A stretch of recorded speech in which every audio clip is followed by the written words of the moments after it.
you, and I just wanted to say a few words before we let the evening begin.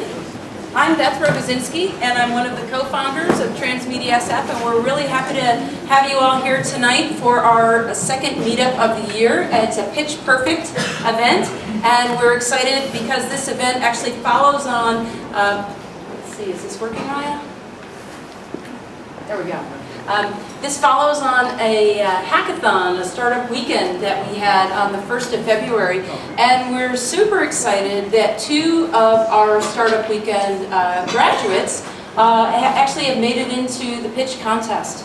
So the idea of us being able to help companies kind of get their ideas together and formulate them, and then come to pitch in front of this esteemed panel of investors and entrepreneurial experts is really exciting for all of us here. So I thank you all for being here. And before I turn it over to our moderator, Jim, I just wanted to thank our sponsors.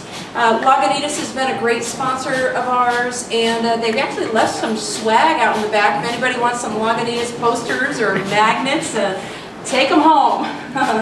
And I also wanted to thank the San Francisco School of Digital Filmmaking. That's whose home we are in tonight. And Jeremiah Birnbaum is the founder of this program and was going to say a few words. Thank you, Jeremiah. Well, it's wonderful to see everybody here. Welcome, and we're always great to host a Transmedia happening. I just wanted to also let you guys know kind of a little bit of a teaser. We are just going to be launching kind of a soft launch next month, a partnership with our neighbors, The Hub.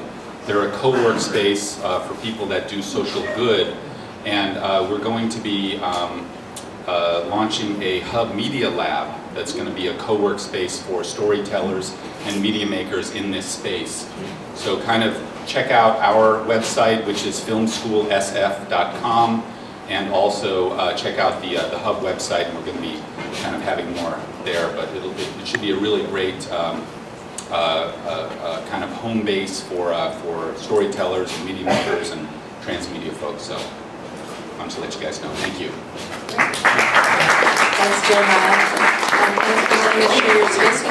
And Jeremiah and some of his team, Jesse, are you around? We'll be around later if you want to ask some questions about the great new program that's happening. And we have lots of filmmaking classes too. Oh yes, it is the School of Digital Filmmaking.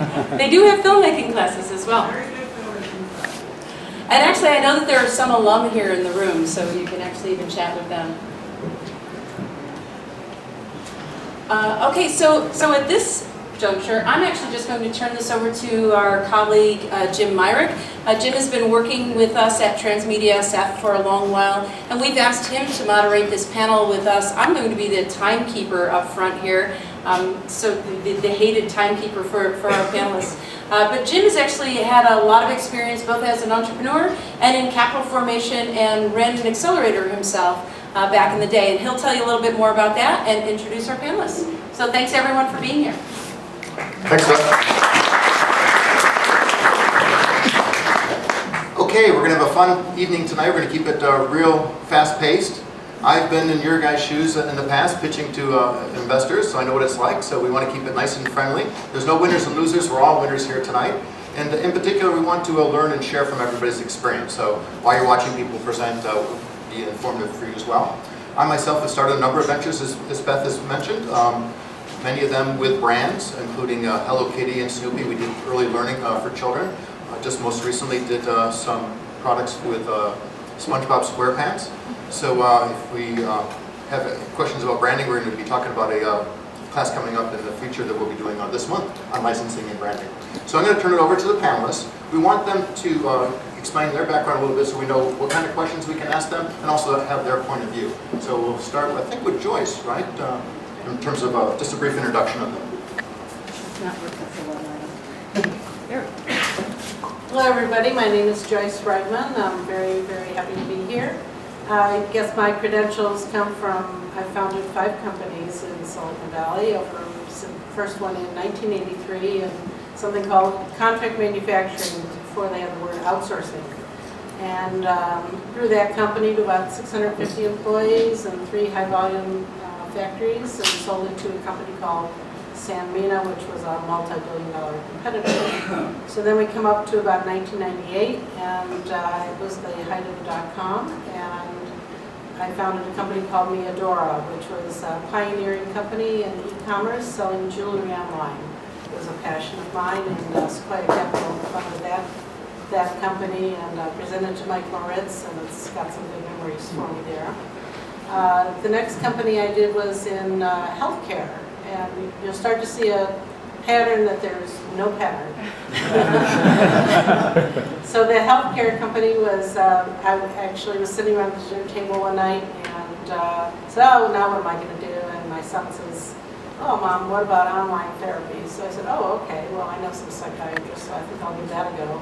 And researched that, embedded it through, and came up with diagnosis and treatment of mental health on the internet, and sold that a little bit later to a company in Boston that had psychiatric hospitals. Then I did another company in now business process outsourcing in the healthcare space and made a deal with Aetna. And then I did a fashion company, because I love that too, and had a showroom in New York, manufacturing and design. I've also been an advisor to the National Science Foundation and worked with about 23 companies there in medical device, software, material science. I have no idea why they gave me all those different, but there's some similarities in how do you launch a company and how do you pick a good business model. And then full disclosure, I am associated with Hero Local as their first investor, so I will recuse myself from judgment on any of that. So that's about the story of me. I'm at JP Morgan now as a banker. Don't ask me how I got there, but I know how I got there. I have a friend who's the head of mobile payments for all of JP Morgan Chase, and he thought that might be a good idea for me. So, so here I sit. So.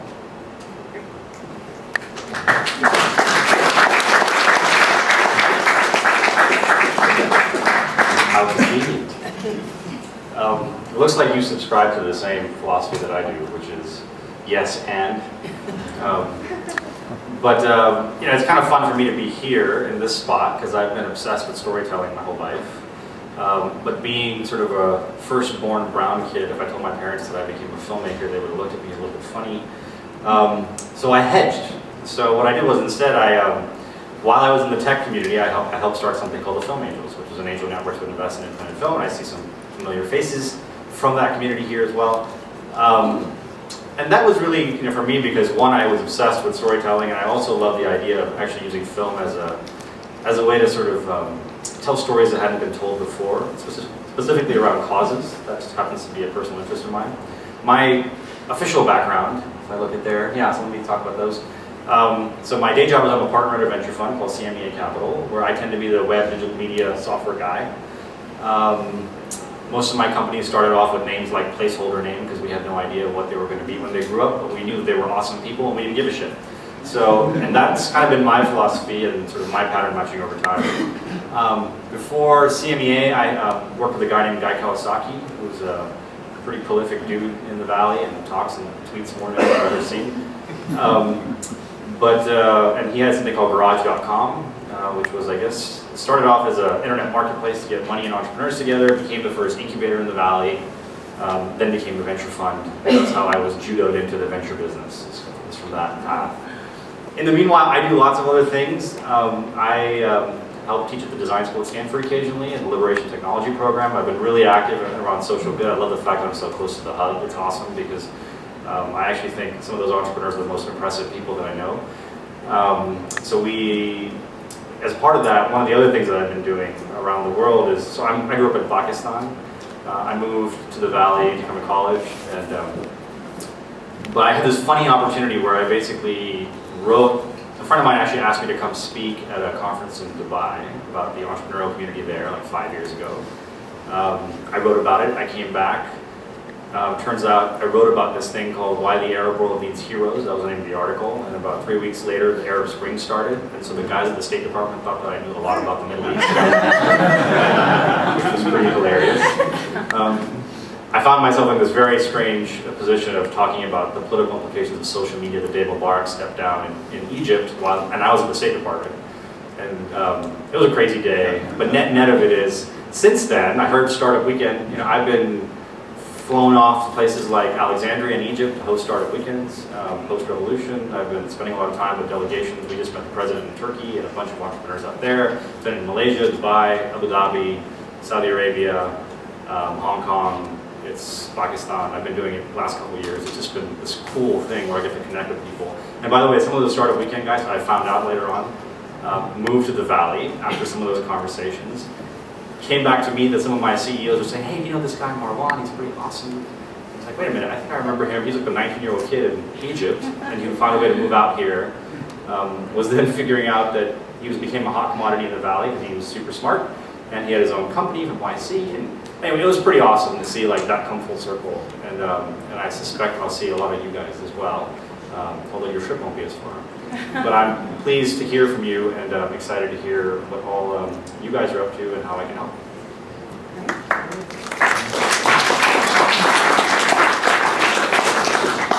Hi, everybody. I'm Tiffany Hopkins. Let's see, I also started as an entrepreneur, so I've started up 3 companies, 2 in e-commerce, and 1 as a socialization and monetization platform for games.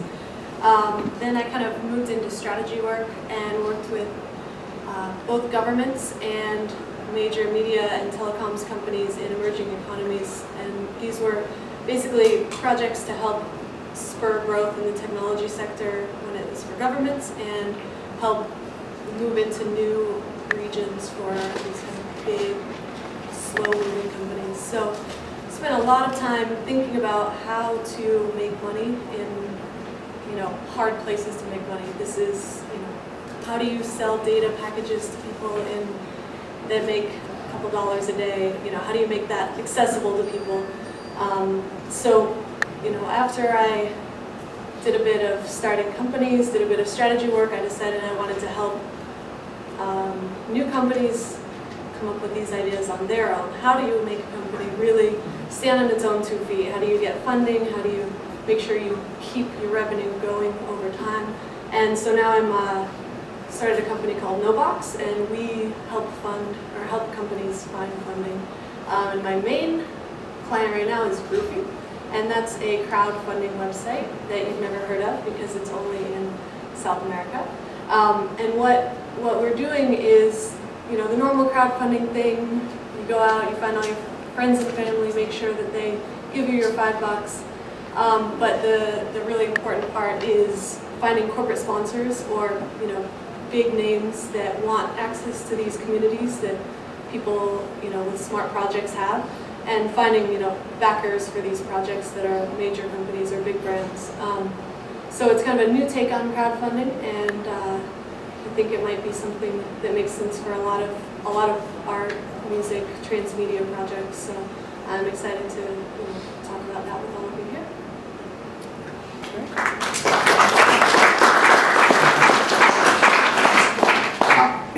Hi, I'm Brian Lindenbaum. I'm a recovering entrepreneur. So I am a recovering entrepreneur, actually out of the digital media space, where this building's here. Formed and ran a company all through the late 80s and 90s called Broadcast Production Group. Actually have someone here in the crowd that worked with me back then, which is great. And then sold that into the .com era and became a venture capitalist. That's what they do. If you win, they give you the title and make you work harder. And our firm is in Silicon Valley. We're the early money folks. We're the ones that go in at the very early stages of companies' growth. We get behind them, we help them grow. We invest in digital media. We're one of the few that have been doing that all along the line. We invest in mobility communications as well as some internet environments as well. Some of the companies we have you might have heard of are esports, iLive, Corvigo, Uba Beverage Group, a very cool upcoming video game called Fewest that'll be coming out, which is truly transmedia, music, video, entertainment, all in a monetized way. So this is a very exciting time to talk to you. Crowdsourcing, crowdfunding is becoming a new environment. My business, venture capital, is in upheaval because there's so many different ways that you all can tap the capital without coming down and driving down to Silicon Valley and telling us why you should be funded. So it's an exciting time, and we're looking forward to seeing the pitches today. Great.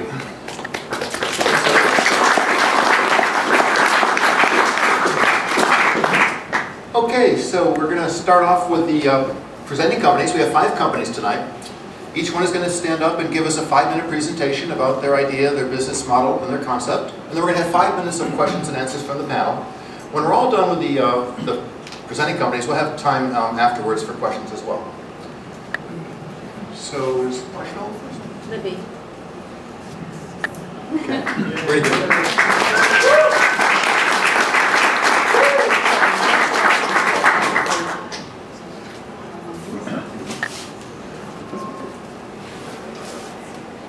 I made a storm detector that would detect a hurricane or any bad weather. I invented a safer football helmet. I invented a robot companion and assistant.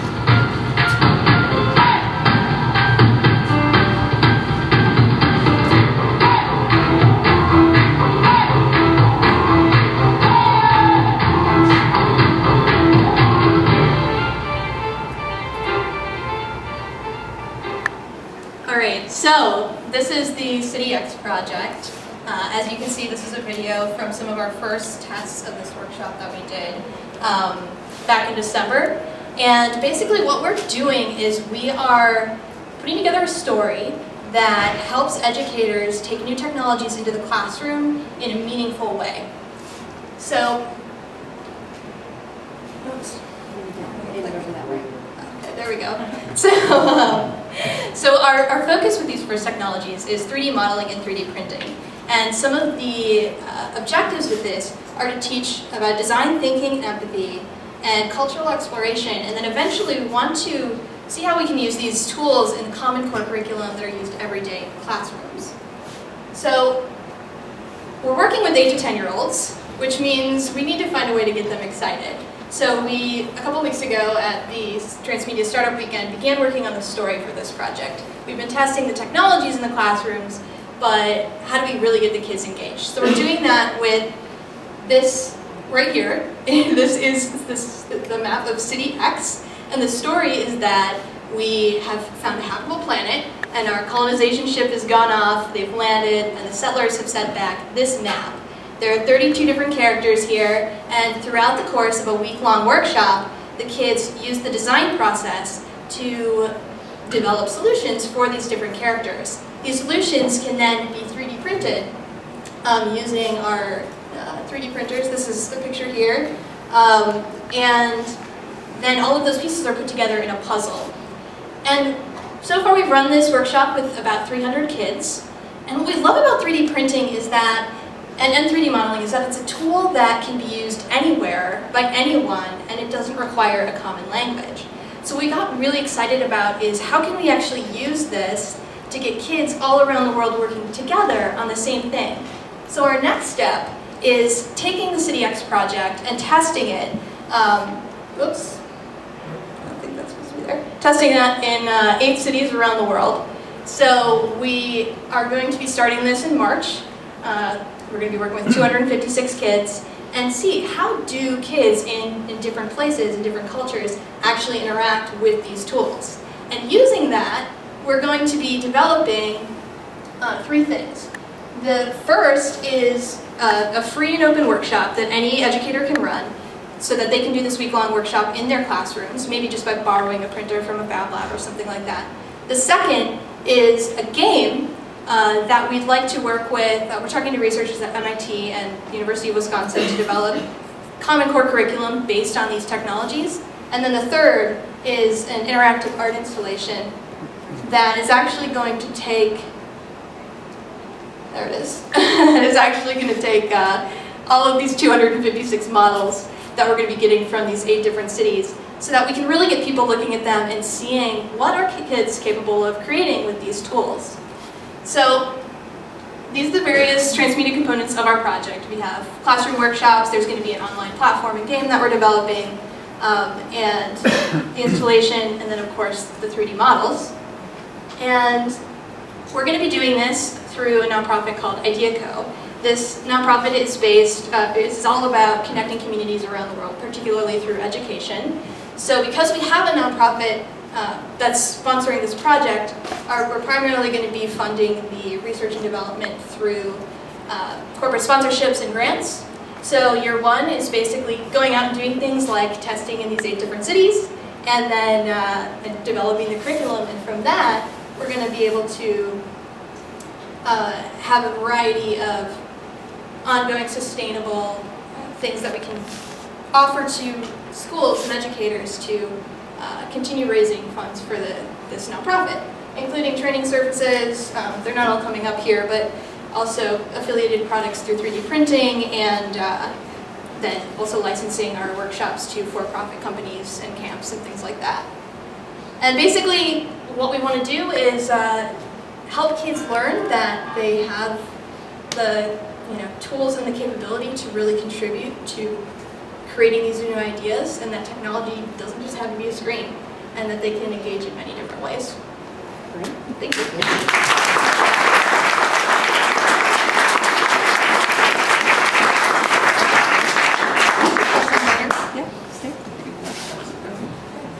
You didn't say how much money you're raising. We're raising $300,000 for the initial research and development. Anyone want to start? Jess? So how are you going to know when CityX is successful? When CDX is successful?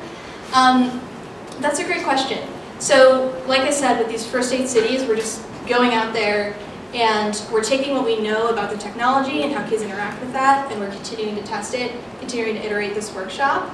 And then after we understand these basic tenets of how the story works and how the tools work internationally, then we're going to be teaming up with professional researchers to help us develop various metrics so we can really make sure we're doing this in a way where we can track what the kids are learning.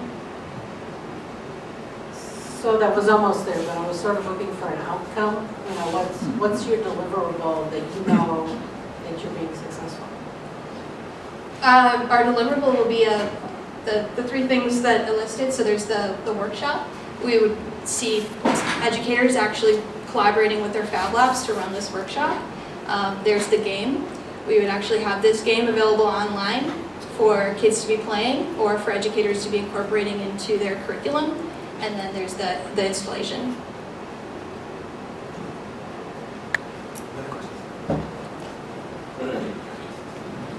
Do you have any idea yet what kind of cities or which places you'd want to start with?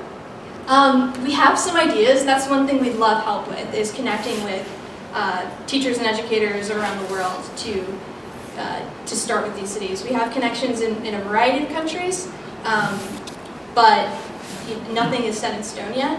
So we actually have an application on our website right now for anybody who's interested. Or if you can connect us with teachers, please do that. It's cityxproject.com. What does it take for a teacher to get started in a new place? You guys can hear me, right?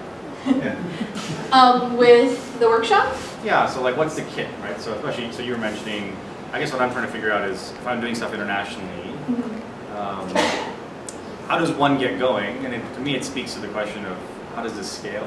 Right. So that's what we're talking about with this workshop toolkit, is right now we're learning how to do this. And we're doing it just with 3 facilitators, we're a 3-person team, and a couple of 3D printers that we're going to be traveling with, and the cartridges, and then a few computers. But a teacher can just do this in their school's computer lab. All of the software that we're using is free, and it's super simple for kids to use. And like I said, we've found, so far we've really been just doing this by collaborating with local organizations and Fab Labs. So we found that the Fab Labs have been super supportive in letting us use their printers and are just excited to get kids using these tools. So I would hope that once we put out all the documentation on how we've done this, that it would be pretty easy for educators to replicate in their own classrooms. When you first started talking, you just mentioned that the goal is to get technology in the classroom. It sounds to me like though it's more specific to sort of 3D thinking, Yeah, that so kind of plasticity. it's not necessarily about getting technology in the classroom. It's about understanding that technology is there to enable us to be creative. Our economy is based on innovation. and our education system is not. So we are trying to find a way to take new tools into the classroom in a way that shows kids that you can use these to be creative, to come up with new ideas. It's really important to us to not just see 3D printers continuing to be displayed in a classroom with a stock model being printed. Because, yeah, that introduces kids to a new idea, but it doesn't show them what they can do with it. And that's what we really need kids to be learning. Great, so very good job, by the way, pitching. You got a lot out in a very short period of time, so congratulations. So not to be the money guy on the panel here for a minute, but just to ask you a real question is, so if I'm an investor and I invest in your company, what is our return on investment? Because a big part of being able to make this pitch and this concept work is being able to articulate what is a return on investment. Now I understand you said training services, but could you elaborate on that? Sure. So as I said, we're a nonprofit. So with corporate sponsors, depending on what they're getting in return, a large percentage of that is tax deductible. We're also, with some of the companies we're talking to, there are various exclusivity agreements that are beneficial to them. And in terms of the training services and the other things, those are more revenue generators for the nonprofit. So we're not looking, as an investor, you're going to be investing in this nonprofit. It's going to be more of a donation-based thing or a sponsorship. Right. Investment, donation, Yeah. the wide berth. That being said, I think it's a very valuable tool, and I can imagine that with the revolution of 3D printing, there's a great opportunity for that, and I think that if you do need small amounts of early capital, places like Rocket Hub, Kickstarter, are all great ways to get people to put $2, $3, $10, $50, $100 in, and help you get into that pivot mode where you'll be able to get to the corporate sponsors. Yeah, thank you. Anything else? Great. No? All right.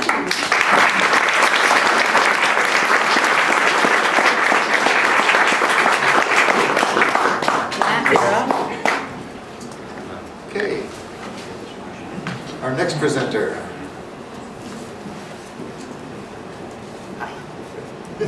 Hi, my name is Matt Lombardi. I'm the co-founder and CEO of Here at Local, and I'm going to share a quick video with you to give you a taste of what Here at Local is all about. Facebook app that offers a direct fan booking platform for independent musicians. Get Booked allows fans to arrange and book house concerts directly from the artist's Facebook page. What's a house concert?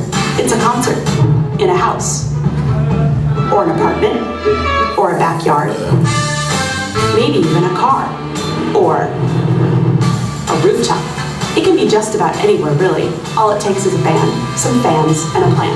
Get Booked handles all the rest. Fans go to an artist's Facebook page, click to book a house concert, choose if they'll pay themselves or crowdfund it and invite all their friends to chip in. Then they make an offer, pick a date, and send it off. Since artists can suggest their own prices and payments are handled online in advance, once things are funded and confirmed, there's nothing to do but enjoy the show.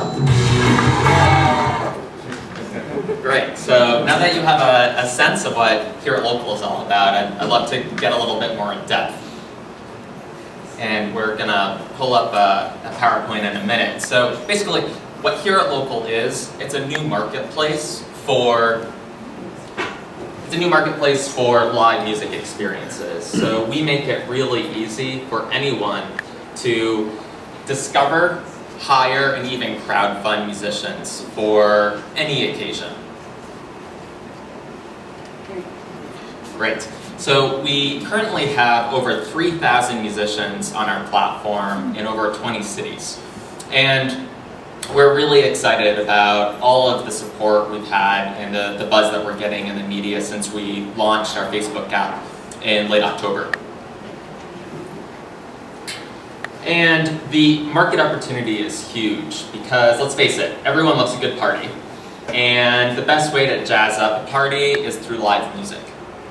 And so currently, in the US, we're spending billions of dollars every year hiring musicians for weddings, corporate events, and really, fundraisers, all kinds of parties.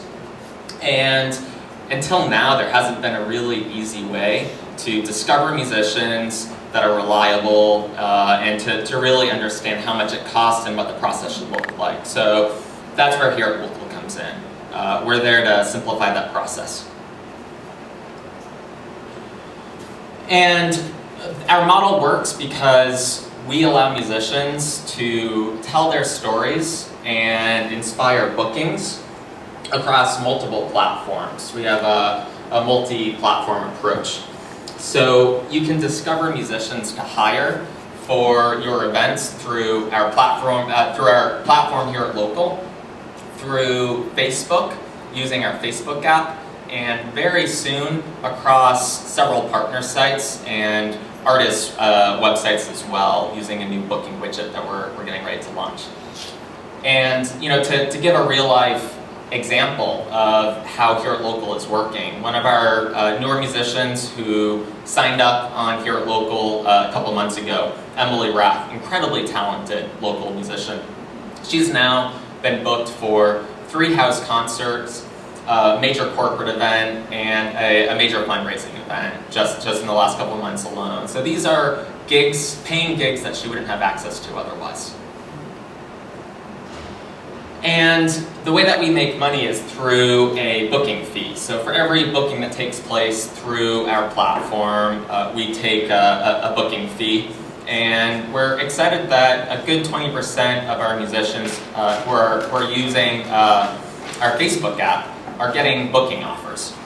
And so according to our current booking, or our current rate of bookings, we know that we need around 50,000 musicians on our platform to hit profitability, and we're looking to hit those numbers in the next year.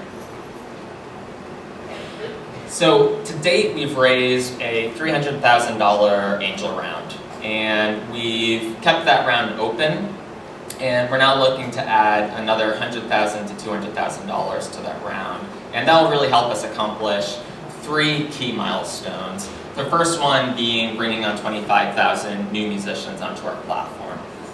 Number 2, to launch our mobile app. And number 3, it's to launch our booking widget. And this booking widget will be used across several partner sites and on all of our artist websites. So that's Here at Local in a nutshell. I think my time's just about up. So thanks again for giving me this opportunity to present, and I'm happy to answer any questions.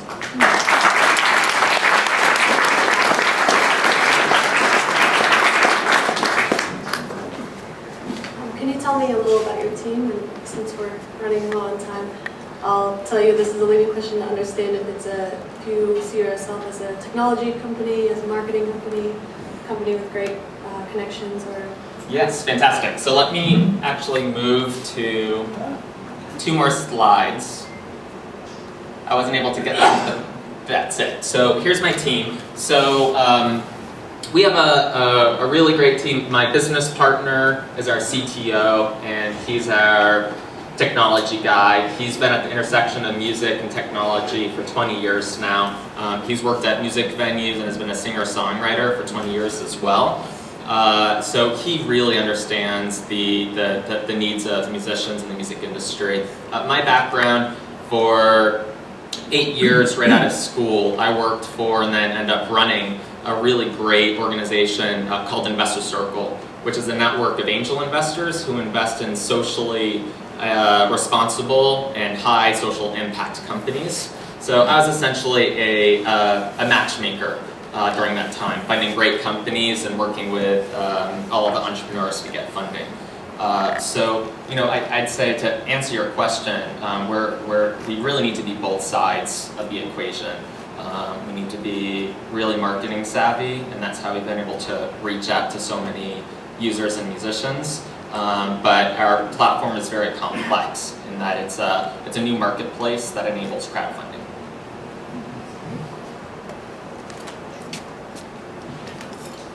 Are most people on your platform full-time musicians?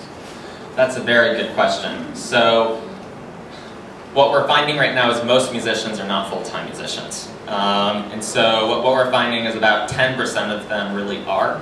And it's the 10% of independent musicians that are full-time and making it as full-time musicians. They're the ones doing the most number of house concerts. And so that's really what we're pushing right now, and helping musicians leverage their existing fans for house concerts and paying gigs. So can you talk about that? Because it strikes me that if you can make them full-time musicians, you win.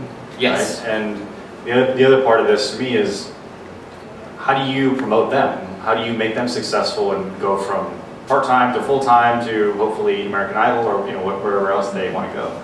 Sure, absolutely. So I do see Here at Local as an incredible, okay, so the first really important thing to know is that most musicians that are really serious about their music, they don't necessarily have marketing and biz dev experience. And so what we're really focused on is helping musicians to provide those musicians with the right tools to help them leverage their existing fans. So the way that the system works right now, or the model for the independent music industry, there's very few music venues in any given city.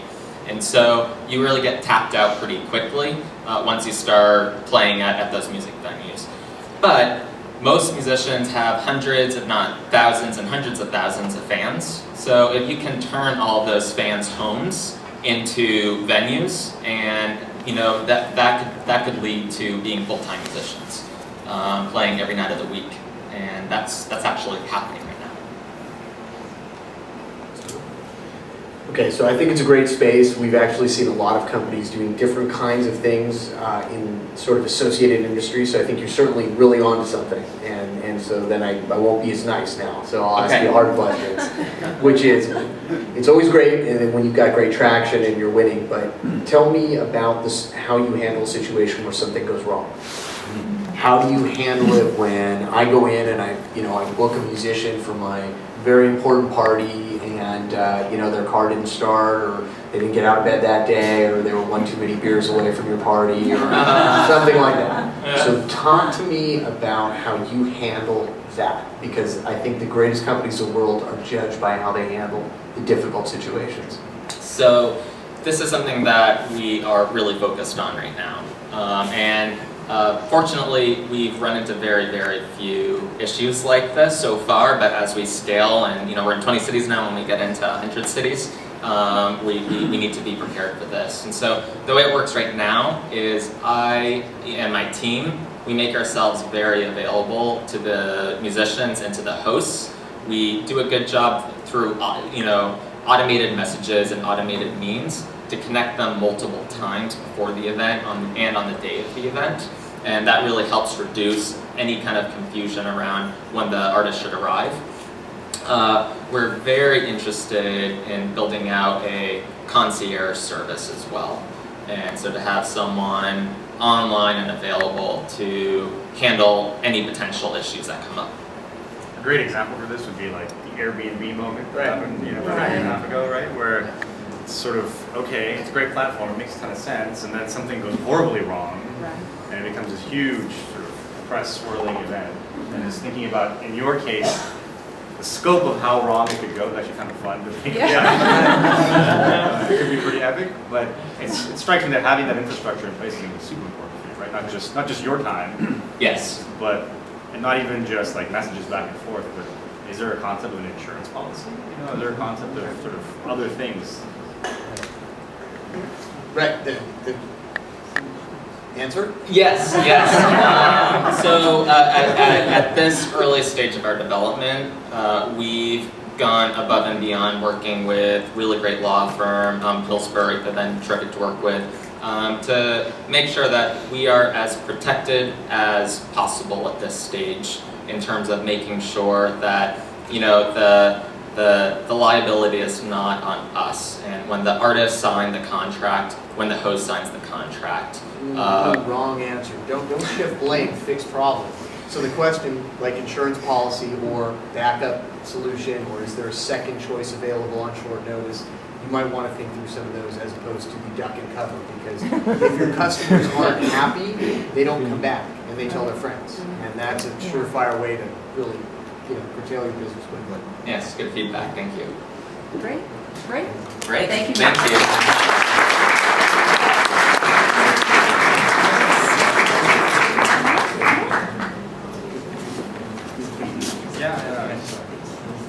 I have to give you a hard time. So we're going to start with a 1-minute video. Could you please re-back it to the beginning? Thanks.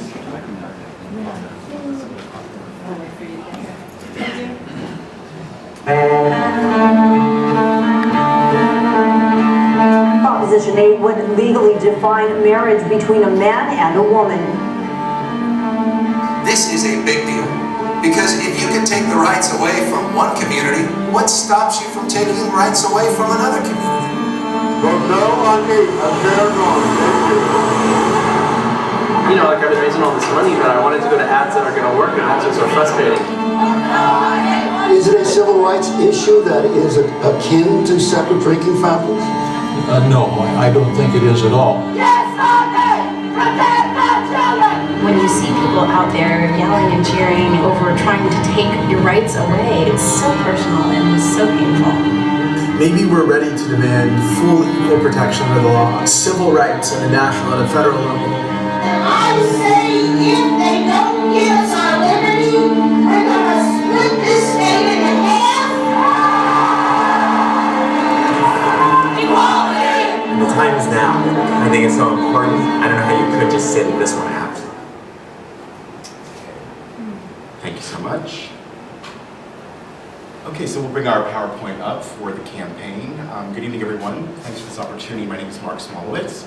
I'm a producer, director, and executive producer based here in San Francisco, a more than 20-year veteran of the documentary space. I'm here tonight to talk to you about our pitch for Kristen Herring's film, The Campaign. By way of background, my sweet spot is actually building infrastructure around documentaries. So I've been doing this for 20 years, and it's sort of not just a way that I sort of, execute my labor of love, but it's also how I make money. So it's sort of the frame that I want to put this presentation around for you tonight. Next slide, please. So The Campaign is currently a documentary that is at Fine Cut. It's funded by ITVS, which is the independent television service. So we are, in line to be on PBS later this year. What I'll tell you about The Campaign is that it is a film about Proposition 8 and same-sex marriage. And for those of you who were here in 2008, and lived through that campaign, it was really a national tipping point for this very important civil rights issue. It's really not been the same since. Our film does a beautiful job of telling personal stories of people who were involved on the ground during that campaign. But then it also is embedded with this beautiful historical archival timeline, which really looks at the argument that has been sort of articulated against same-sex marriage since the 1960s. Next slide, please. I'm here tonight, since this is a Transmedia Pitch Fest, to talk to you about our outreach, engagement, and interactive components. So the campaign that we will develop around the film, The Campaign. And what I'll say about that is that nowadays you can't really execute on the promise of a documentary and connect with your audience if you don't have a transmedia component. So this is really about unleashing our market and connecting with our audience. And this year, in 2013, Prop 8 and DOMA, the Defense of Marriage Act, are both being argued before the Supreme Court next month. And so we are about to enter into an unprecedented opportunity whereby our film, which will have a national release, can be a partner in a national conversation on one of the most important social issues of our time, which is LGBT civil rights and same-sex marriage. Next slide, please. Our technology partner is a company called Exegy, and we're currently in discovery with them. And what we're building is actually inspired from the timeline that you will experience in the film. So that 50-year story that I'm talking about in our film will actually be the springboard for this beautifully interactive set of tools that we're going to build together with Exegy. Next slide, please. So the concept of a timeline is really articulated here in the director's own office. That's Christy, she's my producing partner. She's helping me, we're making this film together. And so when you are making art, you put art up on the walls. So it's very much like building out a technology idea in much the way that we are with Exegy. So I wanted to share that image with you. Next slide, please. So the idea is to actually build our own timeline on the backbone of Facebook's own timeline. So all of us around the world are interacting with Facebook every day. And huge brands like Coca-Cola are using timeline in interesting ways to encourage people who use the product to share content. We're going to do the same on the backbone of timeline to get people to share their stories, their photos, their videos, their personal archives about their connection point with the cause of same-sex marriage. The next slide, please. These slides kind of show you how people interact with Timeline around the major brand Coca-Cola. Next slide, please. How people can comment and share videos. Next slide, please. This one is from Harley Davidson. It shows how historical information can be brought into a conversation with current events, which is really what we're attempting to do here. I'll wrap up just a moment. Next slide, please. We'll keep going here. I'm going to wrap it up here. I want to keep going. Sorry, I'm bad on too many slides. I just want to get to our 5 minutes went past. The next one. Number 7. So we're inspired by StoryCorps. And the phase 2 of our Timeline experience will be built out into a series of apps, one for iPhone and one for iPad. These are characters from our films, and the idea is that people will get to share their stories from anywhere using a smartphone and a tablet. And that's sort of the spirit of what we're building out together. And I can answer questions about the business model and the funding model as part of the question and answer period. Thank you. Great.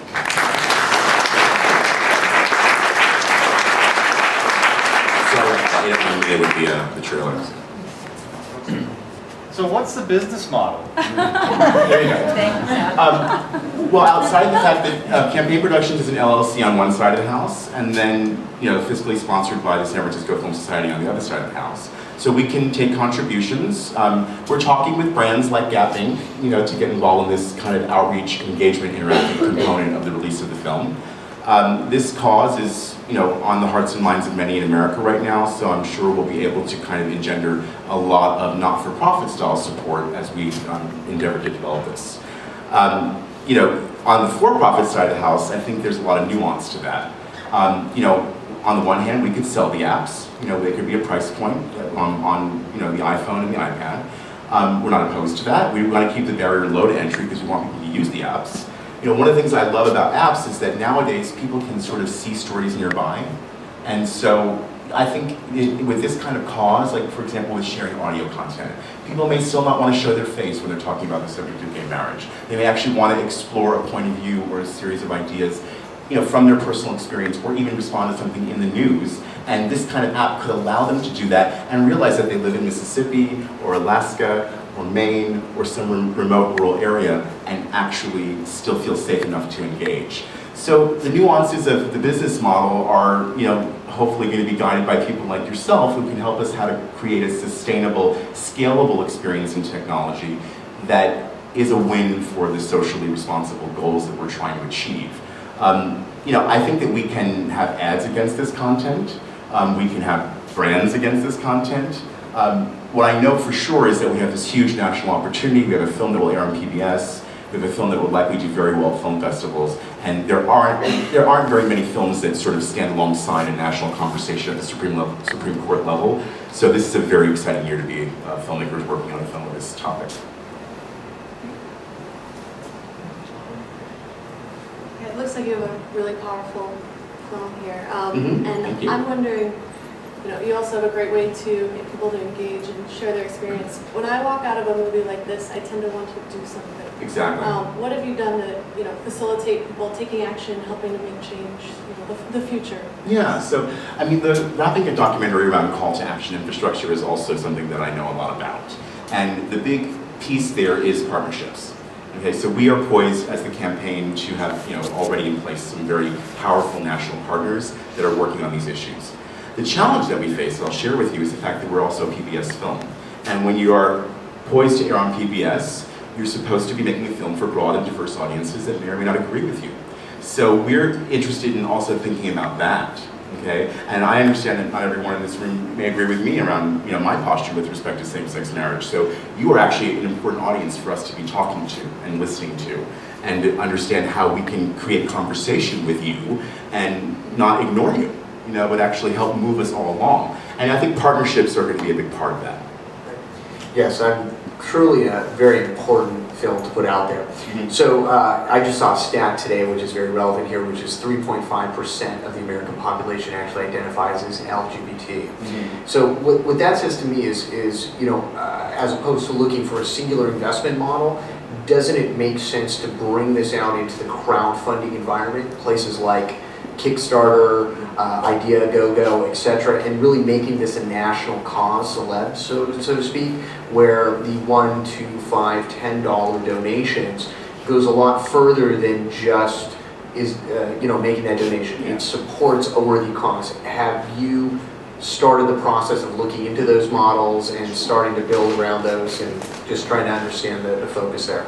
Yeah, I mean, I myself have executed a number of successful campaigns on Kickstarter and Indiegogo around my film project so far. I was an early convert in that space and know how to do it. And filmmakers come to me and I help them execute them. So it's absolutely a natural place for us to go, and we've been there. Christy executed an Indiegogo campaign that was very successful during the making of the film. So we know how to do that.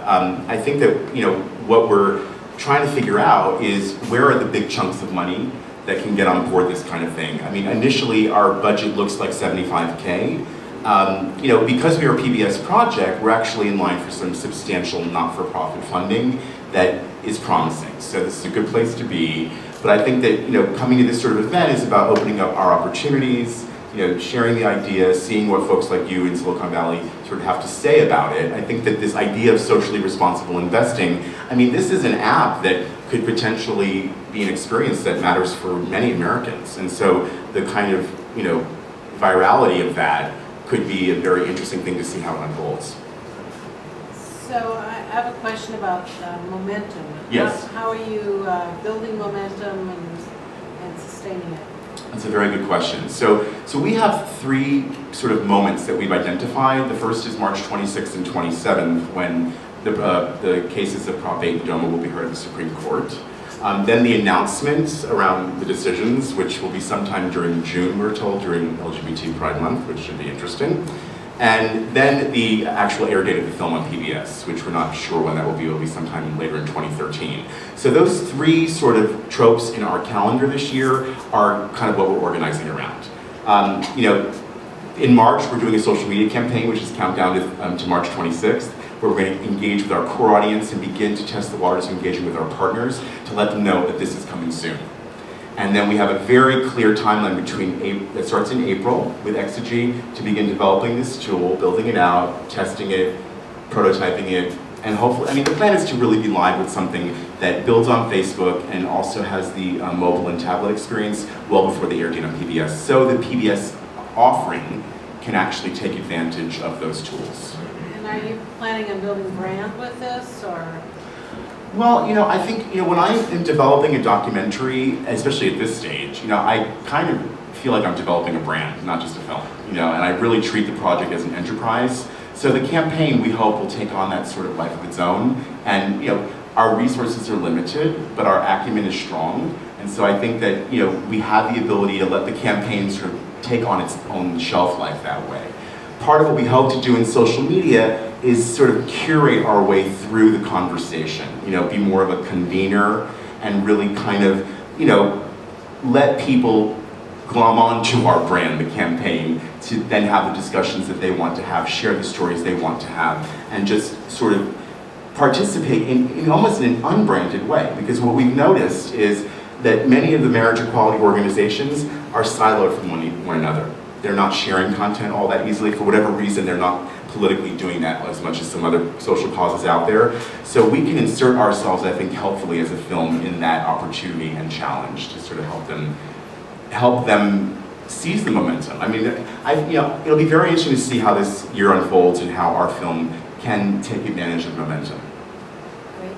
I have a quick change.org petition platform perspective. This is like a perfect project. Sure.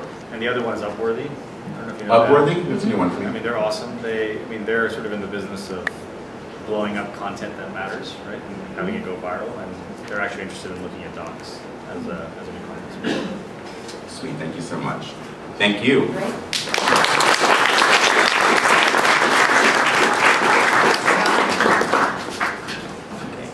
Okay, the fifth and final company. No. Oh, one more. Fourth and final company. Get ahead of myself.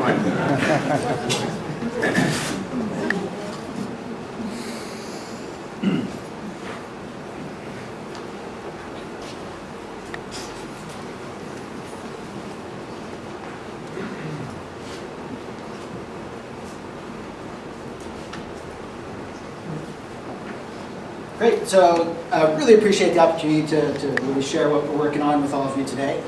So what I'm going to talk to you about is a platform that we've built for fun and easy character creation. And really people love this idea of being able to possess their own unique characters, particularly when they've had a hand in creating it themselves. And toy makers and game makers and toy makers love the idea as well because it really gets their players much more invested in characters. But there's a problem with this, and the problem is that the more flexible and open-ended you make your character creation system, the more you run up against this problem called the paradox of choice. Right? There's just way too many options. I've got 1,000 choices for the eye and another 1,000 for the body color, and it very quickly becomes overwhelming and in fact somewhat paralyzing. So we've taken a very different approach to character creation, one that really makes it as simple as asking the question, well, what if? What if I took this character that I think is really cool, and this character that's really cool, and I mix them together? What is that combination going to look like? It also starts to tap into those fun emotions of sort of anticipation and surprise about what's actually going to come out of it.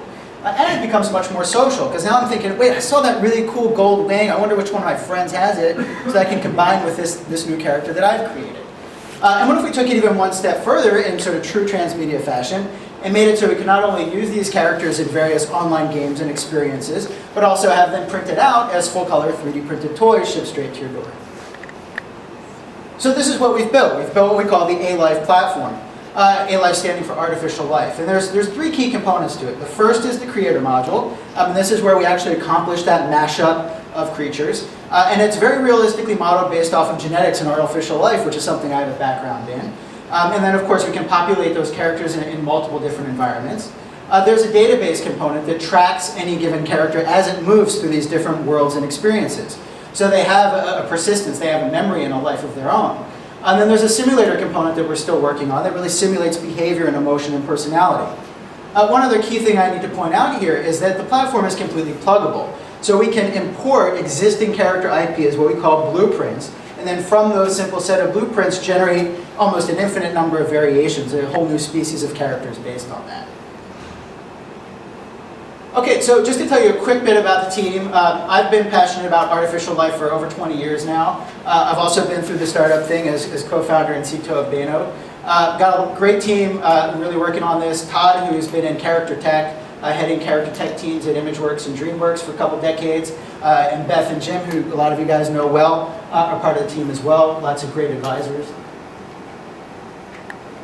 Okay, so what I wanted to do real quick here is show you a real simple example game that we've built on top of the platform. Keep in mind this is just an example, the characters are examples, but it'll give you a bit of a sense of how the platform actually works. So the game is called New World Adventures. When I log in, the first thing you see is my collection of creatures. These are the creatures that are all uniquely my own and bred. Nobody else has any creatures like these. And there's trillions of possibilities. Actually, that's a pretty big underestimate. I can pick any two creatures that I think are sort of cool and say, well, what if? What would it look like if I combine these together? Get a little egg, and then a few seconds later, you see the kid that comes out. And you can actually do a deep dive for fun and sort of look at its genetics, its DNA strand, how that translates into alleles. Again, all very realistically modeled and simulated, so kind of bringing together artificial life and character tech. Can you read that? Yeah, it's actually wrong. So you can actually also play with these characters. Again, an example game, we put together a simple Pokemon-style battle game where every aspect of how the creature interacts in the battle is genetically determined again. So what type of attack it has, what's its strength and agility and magic score, so forth and so on. And I actually have a demo live if anybody wants to come up after, and I can also show you some of the 3D prints of these characters that you're seeing up here. So to talk just a brief bit about business model here, I mentioned that the platform's pluggable, so obviously we're pursuing a licensing model or in early discussions with kind of toy companies, high-level studios. Actually, we have our first meeting with Hasbro on Wednesday. But there's really a broader vision behind this as well, where we own not only the technology platform, but also start to build our own really character universe, and even start to open up and crowdsource those origin models and blueprints into that universe. And we really think that sort of has even broader opportunity as ideally then third-party ecosystems build up around it, and we take a piece of that revenue. So that's the broader vision of MSALA Creations. That's it. Thank you.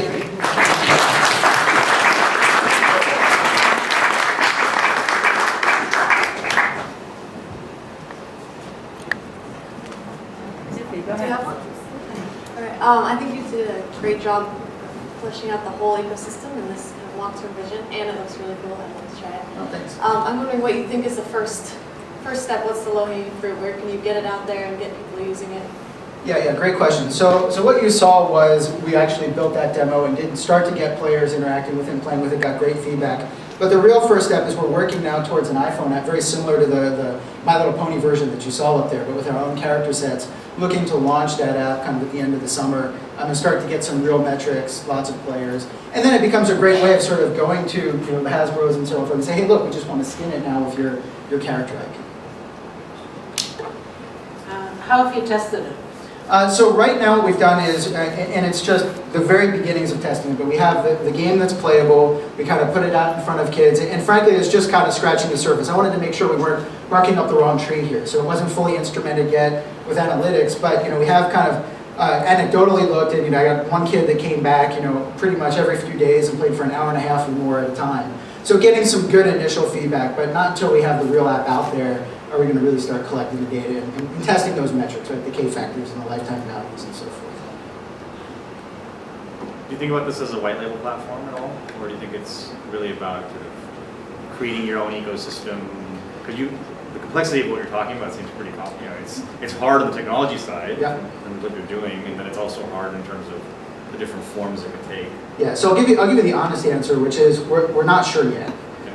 So we're really starting to approach the studios and the game and the toy companies and seeing what their appetite is for kind of taking their IP and having us build a game or partnering with the studio to build a game around it. I think that's the more conservative kind of risk mitigation strategy. At the same time, I want to continue to put our own kind of character IP out there and test it. And who knows, we may get sort of a ground up hit on our hands. But that's the dream. But I think we're really planning towards the white label model. Do you know, by chance, a guy named Stefano Corazza? He's a Stanford double PhD in biomechanics. He's got this whole motion capture studio at Stanford. Oh, very cool. And it's they're actually taking, the whole idea was they're capturing human-generated movement and then allowing them to apply them to rigs of different Very cool. It just feels like, now that you mention it, yeah, I think I have it's I don't know like, about it, but yeah, I've heard of that. Okay, yeah, thanks for the reminder. Yeah, it just strikes me that, working with any of the brands that you're talking about is not they don't move in startup time. Yes. So that's sort of my big question is how do you get around that problem? Because Hasbro is great if you get distribution, but the truth of it is they don't care about your funding status. They're going to do things on their own. Yeah, that's right. And that's part of the reason why we're kind of going full steam ahead on building our own version of this at the same time. I mean, both to kind of have our dip our toe in the water, but also kind of get that sort of the risk in their eyes mitigated because we've got this thing already working. And I should mention everything is, because of the character tech piece, everything comes out fully rigged and animatable regardless of what your character is. So it's not just images, it's animation as well. So I have a question about low-hanging fruit in terms of models. There are a lot of MMO games out there that allow users to develop their own particular characters, customize them, etc. Do you have the capacity to scrape, for lack of a better word, that content in and allow those MMO players to go out and print their own characters utilizing a local service bureau in 3D? Yeah, so that's not too difficult to do, especially if they can export, like a Minecraft, for example, you can export your characters out. And there have actually been some companies spun up specifically doing just that, right? Mind Toys, you export your Minecraft character and print it. So definitely could do that. But I haven't really thought about the idea of sort of exporting those characters and then making them origins so you can now kind of create any of a number of characters from it. So that's an interesting idea. Although we have talked, or haven't gotten there yet, but are sort of working on talking to Minecraft about putting characters in. I think the Warhammer world would be another awesome world for you, obviously. And then the other place I was thinking of was just machinima. Yeah. In terms of like a community of people who are rabid about, like, I suspect who demographically would fit well. That's right. TBD, but it might be a fun place to start. Yeah, and we really think, I mean, again, for me, the passion is about artificial life, and part of that is the unpredictability of what's going into the system. And so, really opening this platform up so people can build things and put them in and then see what happens and how they evolve is a big part of what makes it exciting for me. Yeah, we haven't tried that yet. Definitely erred away from, this sort of very realistic looking people at this point, partly just because I found it a little bit creepy, but, I think, it's, but definitely something to try out. Yeah. Great, thanks. Thank you.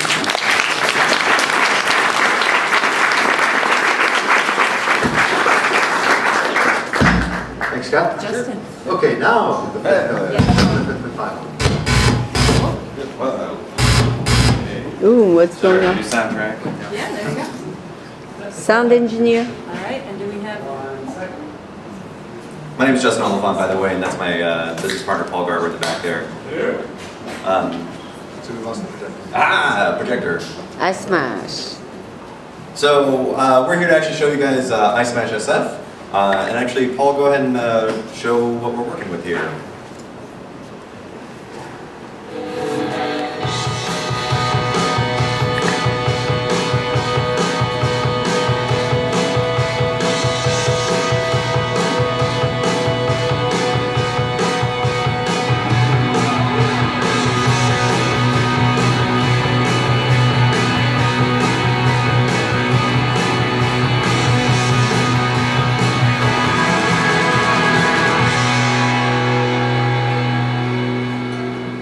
It's a board game! Aha!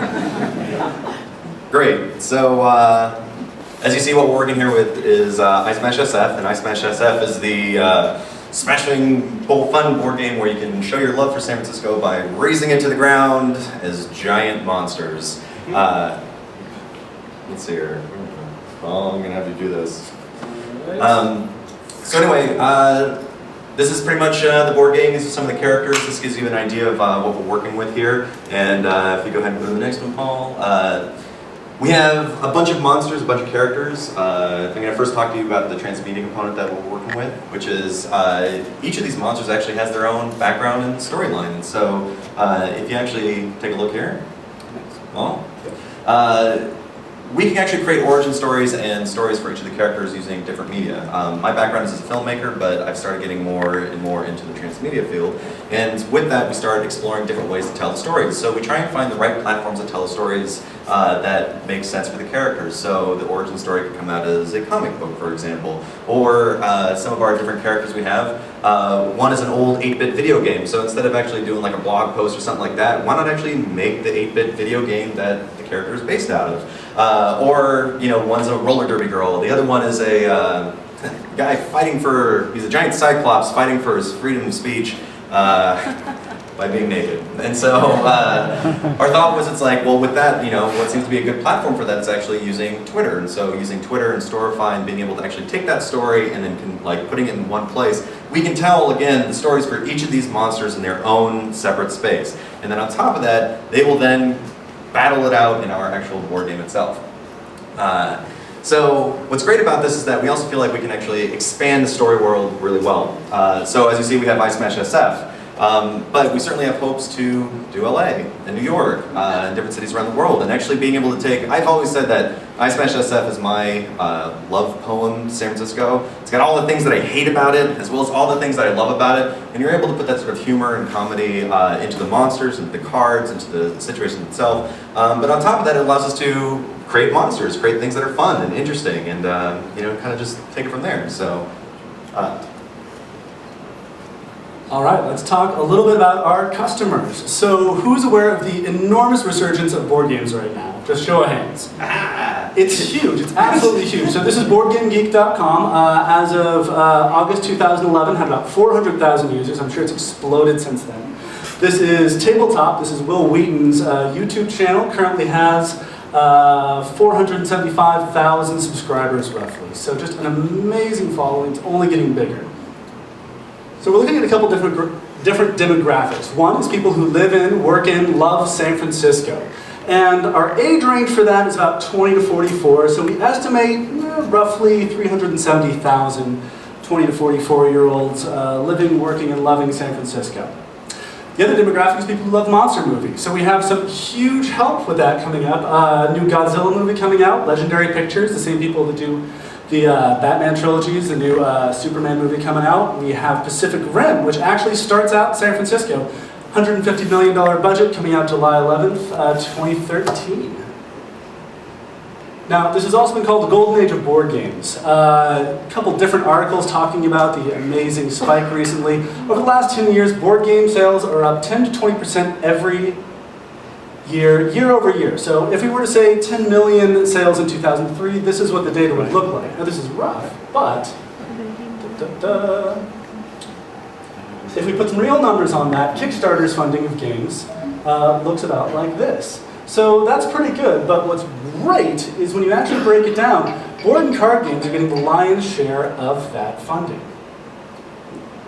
Our overall requested funding is about $150,000 for the next 6 months to keep us going and get the game off the ground.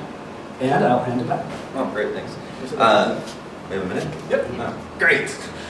So anyway, and the great thing about all this is that, we're looking at the business model, but we're also looking at this idea of fun. We recently brought it over to Transmedia SF, or the Startup Weekend Transmedia. We won 2 awards with the Audience Award, as well as we won the prize of actual office space. So what's great is that we're getting really good, positive feedback from what we're doing. People are enjoying it. On top of that, it's given us opportunities to do game nights. So we did a game night recently over Twitter. People kind of invite us to come to their place. And what's wonderful about that is, again, you get that sort of first-hand feedback that people are having fun. People are sitting there actually like cheering and like screaming and like having a great time with each other, which is always, again, sort of a positive thing that we take away. And in the end, really, we feel like we have a pretty good business model going into this. We're looking into it. We're looking to figure out how can we expand it, and we feel really comfortable with it. And on top of that, it's just fun. At the end of the day, board games are about sitting down with somebody and actually having human-to-human interactions and being able to have fun. We're building whole worlds online. We're being able to connect all that, and we're looking at different ways in which to connect mobile devices, as well as different people and different communities to kind of engage in this. But at the end of the day, again, it's about fun. And that's what we're really trying to look at. So that's I Smash SF.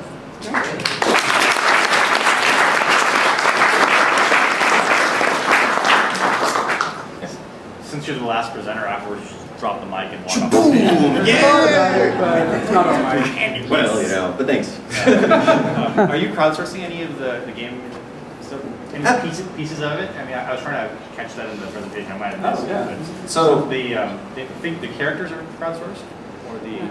Well, the game itself, first of all, what we're looking at is actually trying to build a community first. So we're trying to get it out there, we're trying to get people to talk about it. So it's not like we're just blindly somebody fund us. But number one, yeah, we're trying to build that and trying to get that primary platform as I Smash SF. And then once we have that, then opening it up to actual crowdfunding and getting people to invest into it. Then as for the funding side, but the content side? So then as for the monsters, the intention is that with that, we're also trying to give, it's like an American Idol competition where people can pick and choose which monsters that they want in the game. And then hopefully, as you keep going down, people can create their own monsters with their own backstories. We have different ways in which we want to engage our community to actually, bring them into the canon, essentially, of our world. Does that help? Yeah, and even new cities? Oh, yeah. So in terms of so you guys mentioned your roadmap. I was just curious about if you thought about opening it up for the guy in Atlanta who's just really pissed off that why isn't he represented? Absolutely. In your world, or is that too far? Is that too much control over the platform? Well, I think it's not necessarily. I think for us, our intention is to control the cities itself. So giving people the opportunity to play in the cities that we go through, because a lot of it is from our end, making sure that the game design works. We've spent months designing this and making sure that it's balanced. And that's not saying that other people wouldn't necessarily be able to do that, but our hope is to actually build a community where people can share their own homemade boards or their own homemade rules. And so on our website, that's where we're trying to encourage people to actually, engage with each other and do their own creations. We're also taking a lot of suggestions about the map, for example. I'm from the East Bay. I don't know San Francisco as well as everybody here, so we've asked our community a lot, hey, I don't know anything cool in Cow Hollow, and I need to draw something in this part of the map. What is there that you love? What's important to you? Maybe not the big tourist attractions, but what's important to the real citizens there? And I think that's the way we're engaging inside the board. I think you need to get together with Scott and make some really new launches. Yeah. We loved watching that. Yeah, that was great. Yeah. Cool. Any other questions? Very cool. All right. Thank you so much. We'll have the prototype in the back, so if at any point you guys want to play it, you want to see it, anyone is more than welcome to come by and chat with us a little bit more about it. So yeah. Let's smash some stuff. Yep.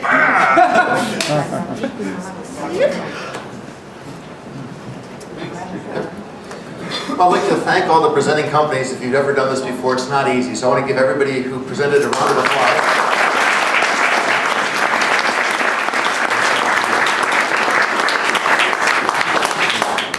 So this is the time of the evening that we open it up for questions in the audience. So I'm sure there's questions out here. If there's anyone who'd like to ask anybody in either the presenting companies or on the panel, let us know. Okay, over here. I have a question for the microphone. Hi, this is a question, this is for the documentary maker. I'm wondering, what specifically are you looking to raise money for, other than to develop the app? Well, when you're raising money for outreach and engagement, the interactive piece is just one part of the infrastructure, right? So we have to pay for executing on the campaign around the campaign. So I think that part of what it's interesting that a lot of what folks here are talking tonight is that sort of offline community building component that is so essential to making a transmedia experiment really work. So what we'll do is we'll execute on a community screening strategy across the nation. Hopefully in partnership with ITDS and PBS. So the film airs, but it also can go into communities. And that is a labor-intensive piece that requires a budget. Is very fundable through the not-for-profit sort of foundation-friendly, sponsor-friendly, grant-friendly model that we all know so well. But I think that that's really doable in terms of the piece that I know how to do. I think the design and build of the of the tool, which the one we're thinking about building on Facebook, that might have an iPhone app and that might have an iPad app. That's the part that to me is how will that scale and how will that pay for itself? And so I think that's why we wanted to sort of come into this space and begin to have conversations with technologists, so we can begin to explore how that can continue to scale. Great. Jim, thank you. Hi, I'd like to direct this mainly to Sad and the other people on the panel. What if we have an idea of a cost-related business plan, other material? How do we basically contact you and present it to you? You're on. Well, all of our contact information is probably public knowledge, and it's very findable. Having said that, I think there's always this question of what is the best way to get in contact with people. I always treat it like a sales process, right? So referrals always help. Just imagine sort of a big stack of stuff and how you get on top of that stack. It's always helpful to go through people who know you and who know that other person. So in my case, I have tons of portfolio companies out there and CEOs out there, and if they tell me, Saad, this is badass, you have to pay attention, I drop everything else and that's what I do. And so I think figuring that out for everybody that you want to talk to, and I don't want to speak for other people here, is probably a good way to start. Yeah, I'll shut up for a second. I know for me it's, what are you bringing to the table that's really different from what I've seen already? And don't ask for something right away. Put forth your value first without asking for dollars or help with this or that. Make it interesting. And for me, as there is so much out there, so if you can't verbalize why you're special and different, don't expect me to try to figure it out. So the first thing I'll say is you don't want to contact us, actually. There's so many great ways today to actually find funding instead of going up to the moat of the castle and trying to scale that. Crowdsourcing, crowdfunding is a new vision. I mean, when we talk about our industry is in as much change and transition as any industry ever was. And there's so many great ways today to get funded. There are angel groups, there are angels right here that you can see it in action. There's crowdfunding, we've heard about people doing that. And there's aggregated angel groups, and they're really throughout this country, not only in SF, but right here, we're the hotbed. And you're going to, I think, be able to connect with a lot of different people instead of trying to hit this really tiny little target, which is us. And then you've got to remember, we have our own challenges, which is that, we don't just sit on a check, but we are responsible for our investors. So, the hurdle is not just getting to us, but then it's getting through us and making sense so it'll make sense with us. And so at the end of the day, there's so many other great opportunities that we're now just one little piece, where 10 years ago, that was what you had to do, was come to Silicon Valley, come up to Sand Hill Road, get on one knee and beg. And today you don't have to do that. Today you can get out on the internet, you can find a bunch of crowdsourcing websites, you can find a bunch of angel organizations, You can really network within that and really raise a lot of dollars, and then determine if we're even necessary. Because you don't know if you really want to deal with us.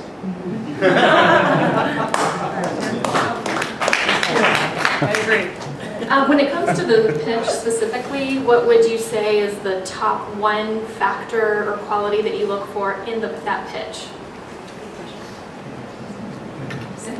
It just needs to be super relevant. I mean, you know, a really famous venture capitalist, Jean-Louis Gasset, who was president of Apple in the past, and a mentor of mine once said, if you can tell the story in the least possible amount of slides. If you could come and pitch me and sell me with one slide, you're the best person ever. In a perfect world, you do it in, you know, 10 slides, 12 slides, 15. And really, the whole concept of a pitch is to just get the next pitch. So, you know, your whole concept of coming to see us is to engage us enough to be able to take the next meeting. Because then we're going to ask you a bunch of really hard questions. You're going to need like 1,000 slides. It's going to be hell. But that first pitch is just getting us engaged, making us believe that it's doable. Yeah, I almost don't even pay attention to the pitch. To me, it's just about getting to know the people. And so I use that opportunity to, it's really about, when someone sends me a plan, I don't even look at the plan, I look at the bios and try to get a sense of like who's the person behind this. And then I go back and figure out if they match up. So I think use it as an opportunity to brag about yourself, kind of make yourself seem badass, because everyone is, right, in some ways. And to me, that's sort of how I view the world. Is kind of, I view my job as like an excuse to build my distributed dream team. You know, and then with our powers combined, one day we will do something incredibly awesome.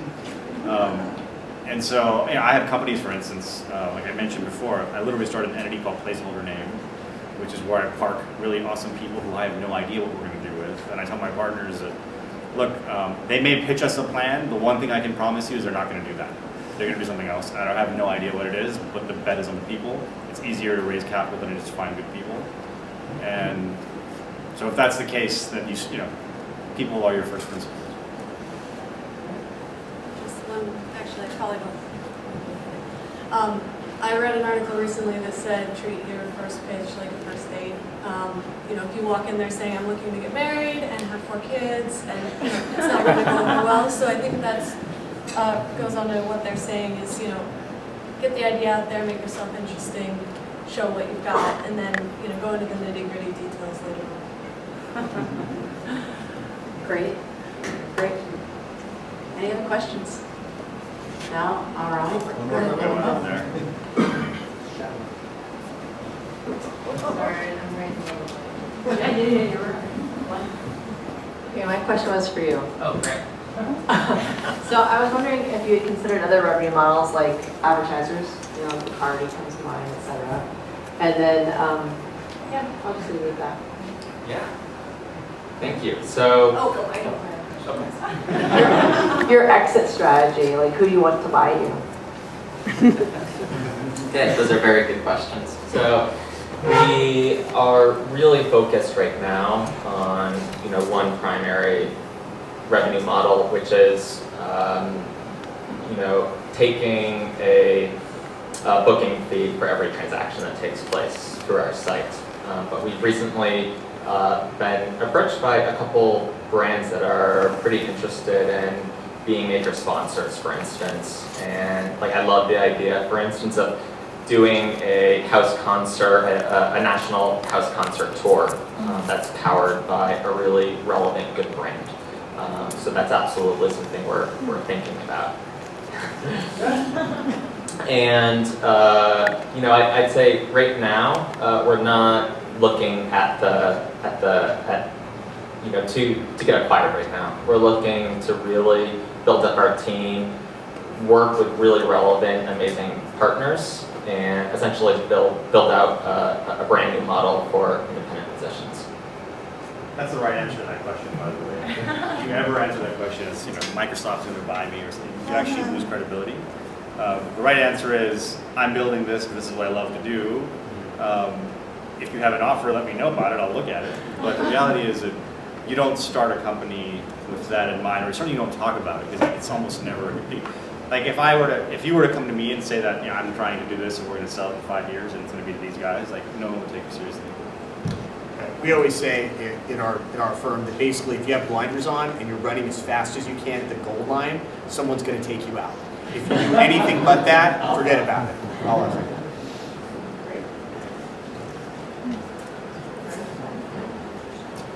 All right, I'd like to thank our panelists as well tonight. Give a big round of applause.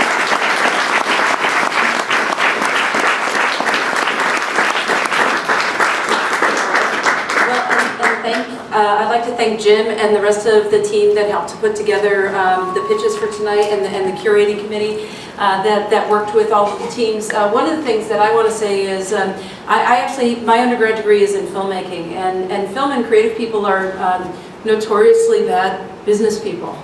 And we talk about not-for-profit, and we talk about raising the money and then doing the project and not thinking about the capital expense or the ROI afterwards. And so what we're looking to do with these types of events is to get us to start to think about what is the return on investment. And it doesn't have to be a fully standalone company where I'm going to go IPO or I'm going to get acquired. Hollywood has proven to us that films make money. And these projects can come together for 3 and 5 years and make a significant return for the people that invest in them. So, you know, I implore all of us to start thinking about how we might be doing that. We have the attention and the interest of such fabulous panelists like those that we have, that we've been graced with tonight. And so, you know, when you listen to the pitches and when you're thinking about preparing your own pitches, think about how can I bring value to these folks, and what is it that I'm able to give to them. So I want to thank them again, and Jim and Maya and the rest of the team for putting this together. Thank you.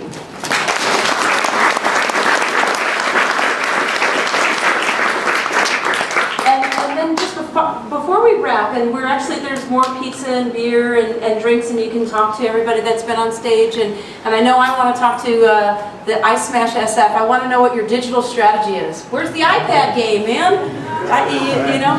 They're in Twitter, they're going to be in Zynga, you got to talk to these guys. You know, so we'll all be around, but before, we've got some announcements from our community, and Susan, you're up. So actually, the Producers Guild of America is one of our partners that we work with, and Susan is their representative. Yes.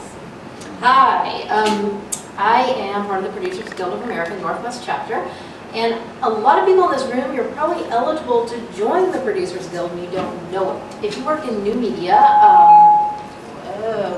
okay. I actually put up here some of the recognized new media platforms are broadband, DVD, video games, mobile, digital, visual effects, animation, interactive TV, and special venue events.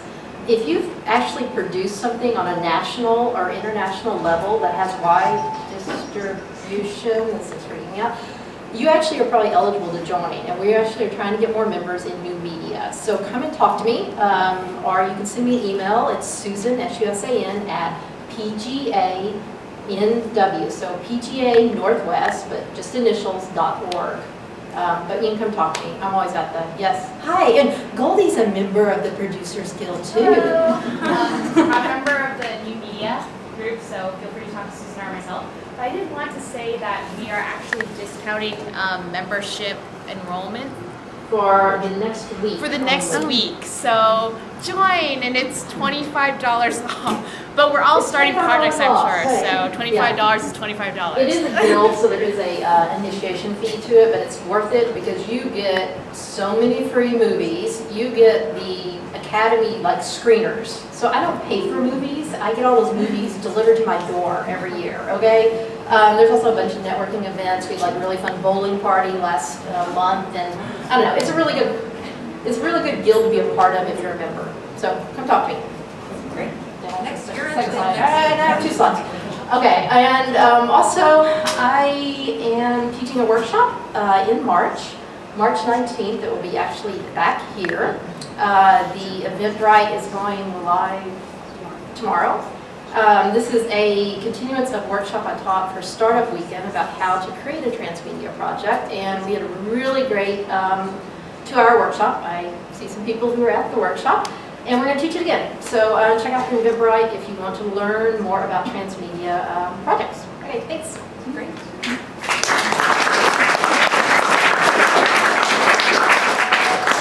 And More workshops on the 18th, right here as well. We're going to do one on licensing. You see, I've licensed some of the big brands. It's kind of difficult if you're not electronic arts and you don't have $1 million check. I'm sure there's probably 1 or 2 of you in the audience that would love to license Mickey Mouse or SpongeBob and The Simpsons, so come and find out all about it. It's a 3-hour workshop, and we're also going to do outbound licensing. So you have one of your own characters, a brown bear or a little cat, that you'd like to license to PBS. Bring those projects along with you as well, and we'll be actually looking at those and going over the ideas that you have and seeing if they're appropriate either to be licensed to others or for you to be someone who can license. So please join us on the 18th. Great. Thank you, Jim. We're always looking for folks to join our team and volunteer with us. So come and see Maya, me, Jim, or anybody else that's involved in Transmedia SF, and there's a bunch of us in the room. Maya, can you hit the next one? And I also wanted to make a final announcement for tonight. We're having, instead of our normal Monday night panel for our March event, we're doing a party in partnership with Swissnex. They are one of our great partners that we love working with. And we're lucky to have a special keynote with Chuck Eiler. Chuck began his career in animation making Mighty Mouse. He's been at this for a while. He's won a number of Academy Awards for films like Inner Space and Young Sherlock Holmes.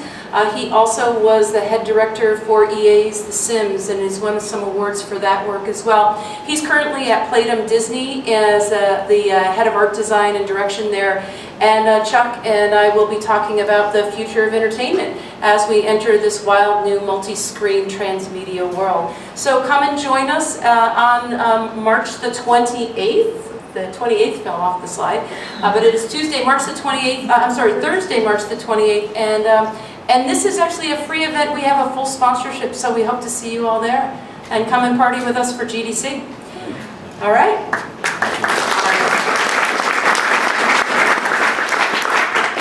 Well, thanks everyone for being with us tonight. There's more drink, and please mingle amongst yourselves.